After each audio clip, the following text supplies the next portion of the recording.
देखो काफी सालों के बाद एक ऐसी सीरीज हमारे सामने आई है जिसको तुम सिर्फ सटायर नहीं बोल सकते हो, जिसको सिर्फ तुम ब्रेन रॉट भी नहीं बोल सकते हो, एंड जिसको सिर्फ तुम एक नॉर्मल सीरीज भी नहीं बोल सकते। यार ये कुछ हट के ही है। जब मेरे को बैट्स ऑफ बॉलीवुड के बारे में पता चला and I got to know कि आर्यन खान का ये डेब्यू होने वाला है बॉलीवुड में एज अ डायरेक्टर, तो मुझे यही लगा था कुछ सेफ साइड खेलेगा बंदा एंड कुछ नॉर्मल सा एक्शन वगैरह की सीरीज बना देगा एंड ऐसा कुछ होने वाला है। बट तुमको भी शायद बिलीव ना हो, ये पूरी सीरीज आर्यन खान ने लिखी है एंड देन डायरेक्शन भी उसने ही करा। देखो इतना तो श्योर है, तुमने सीरीज भी देख ली होगी या फिर तुमने रिव्यूज भी बहुत सारे सुनने होंगे and you know that it's very well written and it's one of the show जिसको देखने में बहुत ही मजा आता है and you will be hooked all the time. तो अगले कुछ मिनट्स में हम ये बात करने वाले हैं कि इस सीरीज के अंदर जो रियल कैरेक्टर्स दिखाए गए हैं और उनका क्या कनेक्शन है विद द बॉलीवुड। तो चलो शुरू करते हैं। इसमें एक कैरेक्टर है जलस सक्सेना जिसको रजत बेदी ने प्ले किया है। इनको आप जानते हो कि कोई मिल गया मैं कसौली टाइगर्स के साइड थे। पीछे की बैक स्टोरी ये थी कि उस मूवी में इनका काफी ज्यादा रोल था, बट क्योंकि डायरेक्शन राकेश रोशन का था तो उन्होंने काफी सारे इनके सीन कट कर दिए थे। तो इसके ऊपर काफी सारी कॉन्ट्रोवर्सी हुई थी, उन्होंने काफी सारे इसके बारे में बोला भी था।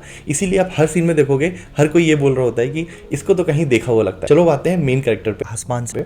तो बेसिकली आसमान जो कैरेक्टर है उसको मुझे ऐसा लगता है कि काफी ज्यादा शाहरुख से सिमिलर दिखाया गया है। ऐसा मुझे क्यों लगता है मैं बताता हूँ, क्योंकि शाहरुख खान भी दिल्ली से आए थे एंड आसमान सिंह का भी कैरेक्टर दिल्ली से आता है। एंड एक जो सीन है जिसमें आसमान को जब फिल्म फर्स्ट अवार्ड मिलता है एंड वो आसमान की तरफ देखता है एंड अपने पापा को वो विश करता है, सेम ऐसा ही कुछ हुआ था जब शाहरुख खान को पहला फिल्म फेयर अवार्ड मिला था तो उसने आसमान की तरफ देखा था एंड अपनी मदर को वो अवार्ड डेडिकेट किया था। ऐसा एक छोटा सा पनवाड़ी वाला भी सीन है, उसका भी एक रेफरेंस मिलता है। पहले निकाल के देते थे, पान बाद में लगा के देते थे, मीठा पत्ता सादा पान, मालिक क्या बोलते थे। अपार्ट फ्रॉम दैट एक जो सिचुएशन बनाई गई है कि पहली मूवी अच्छी गई बट उसके बावजूद आसमान को बहुत ज्यादा प्रॉब्लम हो रही होती है कि वो नेक्स्ट मूवी किसकी करने वाला है, वो भी एक तरीके का रेफरेंस था शाहरुख खान की लाइफ से लेके। So this was some similarities between Aasmaan and Shahrukh.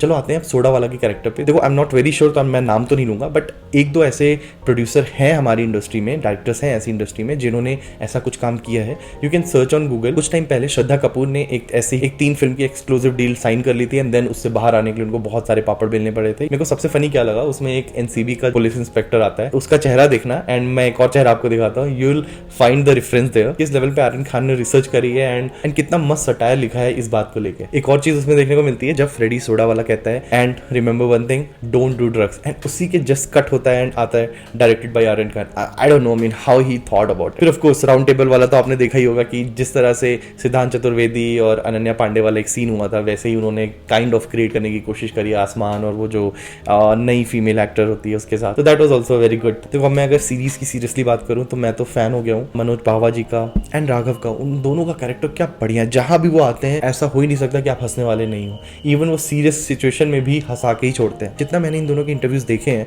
ये दोनों एक्चुअल में ऐसे हैं। तो आई थिंक आर्यन खान ने बस ये बोला कि just be yourself and just enjoy, and I think तभी एक प्रॉपर एक सीन निकल के आता है, राइट। तो इन दोनों को देख के बहुत ही मजा आता है। उसके अलावा सबकी एक्टिंग टॉप नॉच है। मुझे एक ही प्रॉब्लम लगी इस सीरीज से, क्लाइमैक्स में बात खोलते हैं वो मेरे को थोड़ा सा ऑफ लगा, but apart from that everything was really good, well written and screenplay was also good and जो बैकग्राउंड म्यूजिक है वो भी बहुत ही चिलिंग है, बहुत ही मजा आता है। प्लीज कमेंट में बताना आप लोगों को कैसा लगा एंड कुछ रेफरेंसेस जो मैंने मिस किए हो आप प्लीज बताना। Okay, thank you.